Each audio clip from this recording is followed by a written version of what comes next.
Κύριε Πρόεδρε της Δημοκρατίας, κυρία Πρόεδρε της Βουλής, μακαριότατε, κυρίες και κύριοι Υπουργοί, κύριε Πρέσβη της Ελλάδος, κυρίες και κύριοι συνάδελφοι, μισό αιώνα μετά, 50 ολόκληρα χρόνια, αισθανόμαστε δέος όσοι ζήσαμε τα τραγικά γεγονότα του 1974, άλλοι με αθώα παιδικά μάτια, άλλοι έφηβοι ή μεγαλύτεροι, ανακαλούμε σήμερα τις εικόνες από τη φρίκη του διπλού προσχεδιασμένου εγκλήματος σε βάρος της πατρίδας μας. Καταδικάζουμε απερίφραστα το προδοτικό πραξικόπημα που άνοιξε την Κερκόπορτα στην Τουρκία. Καταδικάζουμε την τουρκική εισβολή και τα εγκλήματα πολέμου που ακολούθησαν, τους χιλιάδες νεκρούς, τους ξεριζωμένους, τους εγκλωβισμένους, τους αγνοούμενους. Δεν ξεχνούμε, δεν συμβιβαζόμαστε με την κατοχή. Δεν θα παραδώσουμε ποτέ τη μισή μας πατρίδα στην Τουρκία. Με όλη τη δύναμη της ψυχής μας διατρανώνουμε τη θέλησή μας να συνεχίσουμε τον αγώνα για αποτείναξη της τουρκικής κατοχής, την απελευθέρωση και την επανένωση της Κύπρου μας. Κυρία Πρόεδρε, αγαπητοί συνάδελφοι, στέκομαι με περίσκεψη μπροστά στη φθορά του χρόνου. Αισθάνομαι όσο ποτέ προηγούμενα το βάρος της ευθύνης. Εκπροσωπώ μια γενιά Κυπρίων που αναλώσαμε το μεγαλύτερο μέρος της ζωής μας με το όραμα της ελευθερίας της πατρίδας. Οι πρόσφυγες μας αδικαίωτοι αφήνουν την ψυχή τους στην προσφυγιά. Οι γονείς μας φεύγουν.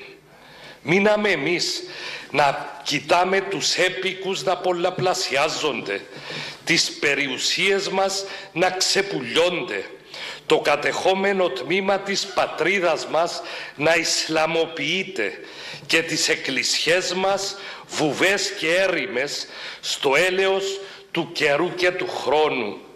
Κοιτάμε τα παιδιά μας που μεγαλώνουν με βασανιστικά ερωτήματα. Άραγε είναι και αυτά καταδικασμένα να ζήσουν στην ανασφάλεια, στη μισή πατρίδα. Αυτή θα τους παραδώσουμε. Κυρίες και κύριοι, οφείλουμε να αναστοχαστούμε, να αποφύγουμε τον διχασμό, την περιραίουσα και τα τραγικά λάθη του παρελθόντος. Δεν τα αντέχει ο λαός μας, δεν τα αντέχει ο τόπος μας.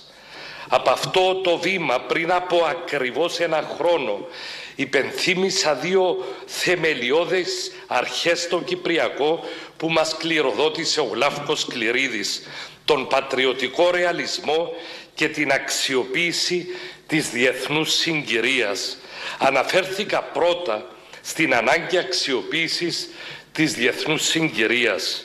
Αγαπητοί συνάδελφοι, από το Φεβράρι του 2022, την εισβολή της Ρωσίας στην Ουκρανία, έχω την εκτίμηση ότι οι παγκόσμιοι συσχετισμοί άλλαξαν ριζικά και ότι αυτό επιδρά καθοριστικά στην γεωπολιτική σκακέρα της Ευρώπης. Ταυτόχρονα, μετά τις 27 Οκτωβρίου του 2023, η μέρα που άρχισε ο πόλεμος στη Γάζα, είναι πλέον διεθνώς παραδεχτό πως παγωμένα προβλήματα δεν υπάρχουν.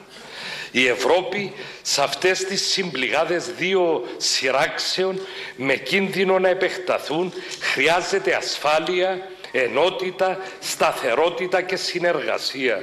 Μέσα από αυτή την δραματική κατάσταση μπορεί να δημιουργηθεί μια νέα ευκαιρία και για την επίλυση του Κυπριακού εντός του πλαισίου του ΟΗΕ και εντός της Δύσης, με την καθοριστική συμβολή της Ευρωπαϊκής Ένωσης. Δεν έχουμε άλλο την πολυτέλεια του χρόνου. Ο στόχος πρέπει να είναι η πλήρης ενεργοποίηση του ΟΗΕ και η στενή συνεργασία με την Ευρωπαϊκή Ένωση και τις Ηνωμένες Πολιτείες της Αμερικής για να κατευθύνουν μαζί τις διαπραγματεύσεις σε αίσιο τέλος από εκεί που έμειναν στο Κραν Μοντανά. Σήμερα όμως χρειάζεται και πατριωτικός ρεαλισμός. Συγκεκριμένα, είναι δική μας ευθύνη να επαναβεβαιώσουμε και να πείσουμε για την προσήλωσή μας στις συμφωνίες και τις συγκλήσεις που πέτυχαν οι Αναστασιάδης και Ακιντζή και επέτρεψα στον Γενικό Γραμματέα Αντώνιο Κουτέρες να καταθέσει το γνωστό πλαίσιο των 6 σημείων. Πρόκειται για ένα πολύ προωθημένο κείμενο που δεν συμφωνήθηκε ποτέ στο παρελθόν στο τραπέζι του ΟΗΕ. Δεν μας ικανοποίησε όλα, αλλά μας ικανοποιεί στο σύνολο, γιατί απλούστατα είναι πολύ πιο κοντά στις ελληνοκυπριακές διεκδικήσεις. Δεν πρέπει να χαθεί σε αναζήτηση κάποιου άλλου πλαισίου που μπορεί να μην έρθει ποτέ. Η τουρκική πλευρά εδώ και καιρό προσπαθεί να φθείρει το διαπραγματευτικό κεκτημένο που πετύχαμε. Παίζει με το χρόνο, εφαρμόζει τελεσμένα. Είναι δική μας ευθύνη με συνέπεια, αποφασιστικότητα και πραγματική βούληση να ανακόψουμε την κατήφορο, να φράξουμε το δρόμο στη διχοτόμηση. Εκτιμώ ότι η παρούσα αδιάλαχτη στάση της Τουρκίας θα μπορούσε να μεταβληθεί με την πίεση που θα ασκήσουν συντονισμένα το Συμβούλιο Ασφαλείας και ισχυρές δυνάμεις όπως οι Ηνωμένες Πολιτείες και η Ευρωπαϊκή Ένωση. Φτάνει να πείσουμε και εμείς πέραν πάσης λογικής αμφιβολίας ότι θέλουμε τη λύση στο συμφωνημένο πλαίσιο. Ο διμερής διάλογος Ελλάδος και Τουρκίας για αποκλιμάκωση των εντάσεων στέλνει τα δικά του θετικά μηνύματα. Η θέση της Ελλάδος με πρωθυπουργό τον Κυριάκο Μητσοτάκη είναι σήμερα ενισχυμένη στην Ευρωπαϊκή Ένωση και στη Δύση. Θα είναι δίπλα μας, γνήσιος συμπαραστάτης για να ξαναδημιουργήσουμε τη μεγάλη ευκαιρία για την επίλυση του Κυπριακού. Μισό αιώνα μετά τις μαύρες μέρες του 1974, παρά τα λάθη μας, η Κύπρος και ο λαός μας καταφέραμε αυτό που ήταν αδιανόητο, η ένταξή μας στην Ευρωπαϊκή Ένωση.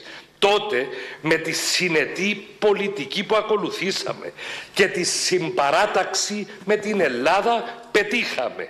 Μπορούμε να επαναλάβουμε και να αντλήσουμε από εκείνη τη δραστήρια και παραγωγική διπλωματία. Πάνω σε αυτήν ακριβώς την κατάκτηση μπορούμε να οικοδομήσουμε την Κύπρο ελεύθερη και πανενωμένη, ειρηνική και συμφιλιωμένη, αλλά ταυτόχρονα και πολλαπλάσια ικανή να αναπτυχθεί και να ευημερήσει για το καλό όλων των Κυπρίων. Θα σταθώ και στο περιεχόμενο της λύσης, γνωρίζοντας ότι κάποιες πολιτικές δυνάμεις διατηρούν επιφυλάξεις. Αγαπητοί συνάδελφοι, οι διαφοροποιήσεις εντός του συμφωνημένου πλαισίου της Ομοσπονδίας είναι θεμιτές και χρήσιμες, θα έλεγα.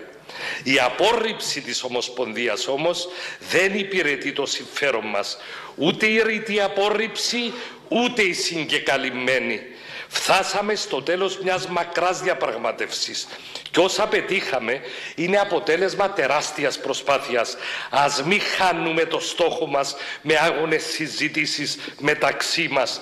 Το δίλημμα που έχουμε σήμερα μπροστά μας δεν είναι Ομοσπονδία ή κάτι καλύτερο. Το πραγματικό δίλημμα είναι Ομοσπονδία ή διχοτόμηση. Η Ομοσπονδία εντός Ευρωπαϊκής Ένωσης είναι εφικτή, λειτουργική και βιώσιμη. Το ευρωπαϊκό κεκτημένο και οι εγγυήσεις εφαρμογής που μας δίνει η Ευρωπαϊκή Ένωση είναι η ασπίδα μας. Εκεί να επικεντρωθούμε. Αντίθετα, η παραμονή του status quo δυστυχώς μας παρασύρει στη δίνη της διχοτόμησης με τραγικότατες συνέπειες για τον ελληνισμό πρώτα και πάνω απ' όλα της Κύπρου.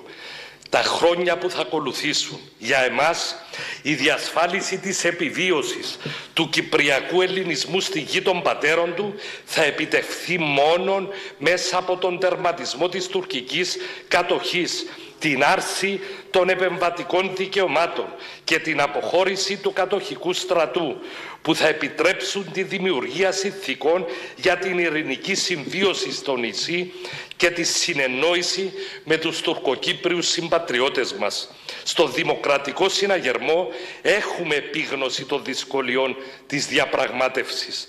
Καταθέτουμε προτάσεις, αναλαμβάνουμε πρωτοβουλίες. Δεν υπολογίσαμε και δεν θα υπολογίσουμε ποτέ το πολιτικό κόστος. Κυρίες και κύριοι συνάδελφοι, η προσωπική απεσταλμένη του Γενικού Γραμματέα των Ηνωμένων Εθνών, Μαρία Άγγελα Ολκίν, πήρε παράταση και θα συνεχίσει την αποστολή της. Δείχνει μια πορεία προς τα εμπρός. Μιλά για το μέλλον. Πρέπει να κερδίσουμε το μέλλον μας.